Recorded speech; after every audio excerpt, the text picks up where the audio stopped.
Welcome to a new blog of Jinia story. তোমাদের সকলকে আমার একটা নতুন ব্লগে স্বাগত। তো এই যে সেদিন বৃষ্টি হচ্ছিল আর তিনি ভিডিও তোলার চেষ্টা করছেন।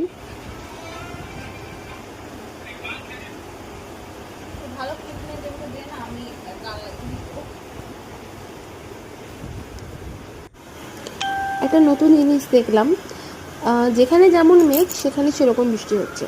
আমাদের বাড়ির এদিকটায় বৃষ্টি হচ্ছে, কিন্তু হালকা হালকা বৃষ্টি হচ্ছে। আবার দূরে দেখলাম খুব ঘন বৃষ্টি হচ্ছে। তো এই যে আজকে তিনি বাড়ি যাবেন, তো সেই জন্য টোটো ধরে নিয়েছিলাম। তো টোটো ধরার পর মনে পড়লো আমার বর আর আমার বোনের যে তাদের ফোনে প্রোটেক্টর আর কভারের প্রয়োজন। তাই বাস স্ট্যান্ডের কাছে প্রোটেক্টর আর কভারটা নিয়ে পোটনকে বাসে চাপানোর জন্য এগিয়ে গেলাম। আমার যাওয়ার কথা ছিল, কিন্তু শরীরটা একটু খারাপ বলে গেলাম না। পোটনকে বাসে চাপানোর পর মনটা একটু খারাপও করছিল, একা লাগছিল। বাড়ির পথে